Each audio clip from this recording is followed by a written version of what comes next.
मित्रांनो, गेल्या 1-1.5 महिन्यापासून सुरू असलेल्या महाकुंभ मेळा सोहळ्याचा शेवटचा दिवस आहे. आज सकाळी 6 वाजेपर्यंत 41.11 लाख लोकांनी अंघोळ केली आहे. गेल्या 44 दिवसात 65 कोटी भाविकांनी स्नान केल्याचा दावा केला जात आहे. पाहुयात याविषयी सविस्तर माहिती. नमस्कार, मी अमृता. इनसाइड स्टोरीच्या आजच्या व्हिडिओमध्ये मी आपलं स्वागत करते. मित्रांनो, जगातील सर्वात मोठा धार्मिक महोत्सव अशी ओळख असणाऱ्या महाकुंभ मेळ्याची सांगता महाशिवरात्री उत्सव स्नानाने होणार आहे. प्रयागराज येथे शिवरात्रीला 3 कोटी भाविक येण्याची शक्यता आहे. म्हणजेच एकूण आकडा 66 ते 67 कोटींवर पोहोचेल. संगम मध्ये डुबकी मारणाऱ्यांची ही संख्या 193 देशांच्या लोकसंख्येपेक्षा जास्त आहे. महाकुंभासाठी आलेल्या भाविकांपेक्षा केवळ भारत आणि चीन मध्येच जास्त लोकसंख्या आहे. जगातील हिंदूच्या निम्म्या लोकसंख्ये इतके लोक येथे आले आहेत असा दावा योगी सरकारने केला आहे. महाकुंभातील शेवटच्या स्नानानिमित्त प्रयागराज शहरात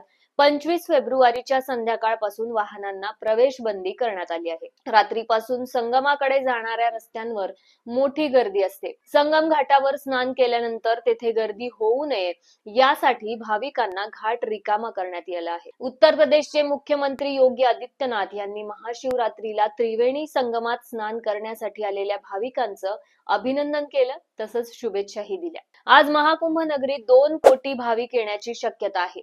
कोणत्याही प्रकारची अडचण येऊ नये म्हणून 4 एडीजी दर्जाचे अधिकारी, 7 आयजी दर्जाचे अधिकारी आणि 2 डीआयजी दर्जाचे अधिकारी आज महाकुंभ नगरीत अंतिम स्नानासाठी तैनात करण्यात आले आहेत. आजपर्यंत महाकुंभासाठी रेल्वेने 3000हून अधिक गाड्या धावल्या. या गाड्यांनी 13,000हून अधिक फेऱ्या केल्यात. त्याचवेळी प्रयागराजमध्ये दर आठवड्याला सुमारे 300 उड्डाणे आहेत. यामध्ये chartered flight, spice jet, air India आणि इंडिगो फ्लाइटचा समावेश आहे. आतापर्यंत 600हून अधिक चार्टर्ड विमाने उतरली आहेत. यासह प्रथमच देशातील टॉप 20 विमानतळांमध्ये त्याचा समावेश झाला आहे. दररोज 4000हून अधिक बोटी सुटल्या. काही दिवसापूर्वी प्रयागराज येथे झालेल्या चेंगराचेंगरीच्या दुर्घटनेची पुनरावृत्ती होऊ नये याकरिता गर्दीवर नियंत्रण आणण्याचे प्रशासनाकडून प्रयत्न करण्यात आले आहेत. संगमावर पवित्र स्नानाकरिता जाण्यासाठी भाविकांची गर्दी होत आहे. पोलीस प्रशासनाकडून सर्व भाविकांना जवळ असलेल्या घाटांवर स्नान करण्याचं आवाहन करण्यात आलं आहे. दक्षिण झुन्सीहून येणारे भाविक संगमद्वार ऐरावत घाटावर स्नान करू शकतात, तर उत्तर झुन्सीहून येणारे भाविक संगम हरिश्चंद्र घाट आणि संगम जुना जीटी घाट येथे स्नान करू शकतात. तसेच संगमद्वार भारद्वाज घाट, संगमद्वार नागवासुकी घाट, संगमद्वार मोरी घाट, संगमद्वार काली घाट आणि संगमद्वार घाट आणि संगमद्वार हनुमान घाट येथे भाविक स्नान करू शकतात. नियंत्रण कक्षातून मुख्यमंत्र्यांची देखरेख. महाकुंभ मेळ्यातील शेवटच्या स्नानासाठी प्रशासनानं कडेकोट व्यवस्था केली आहे. मुख्यमंत्री योगी यांनी गोरखनाथ मंदिरातील नियंत्रण कक्षातून महाशिवरात्रीच्या पवित्र स्नानावर देखरेख ठेवली आहे.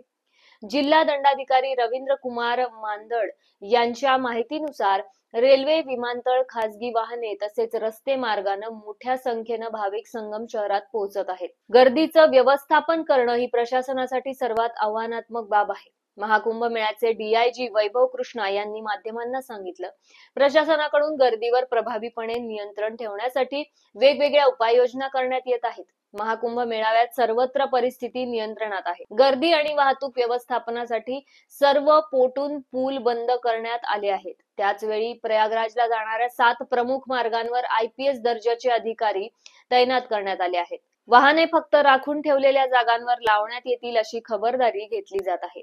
भाविकांची प्रयागराज मधील 8 प्रमुख रेल्वे स्थानकांवर गर्दी आहे. मित्रांनो, गेल्या 45 दिवसात प्रयागराज येथे सुरू असलेल्या महाकुंभ मेळ्यातील अनेक बातम्या, चर्चा आपण पाहिल्या, ऐकल्या.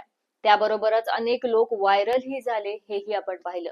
यामध्ये एक सामान्य मुलगी आपल्या कुटुंबाबरोबर माळा विकायला आली आणि रातोरात आपल्या सुंदर डोळ्यांमुळे व्हायरल झाली. तसेच सिने अभिनेत्री ममता कुलकर्णी ही खूप जास्त चर्चेत राहिल्या. यासारखे अनेक लोक या महाकुंभ मेळ्यात व्हायरल झाले आणि प्रसिद्धही झाले. गेल्या 45 दिवस चाललेल्या या सोहळ्याची आज सांगता होणार आहे. पुन्हा हा उत्सव 144 वर्षांनी अनुभवता येणार आहे. आपल्याला याचा अनुभव घेता आला हे नक्कीच स्मरणीय असणार आहे. तेव्हा तुम्हाला यावर काय वाटतं ते आम्हाला कमेंट करून नक्की कळवा आणि पाहत रहा इनसाइड स्टोरी. नमस्कार.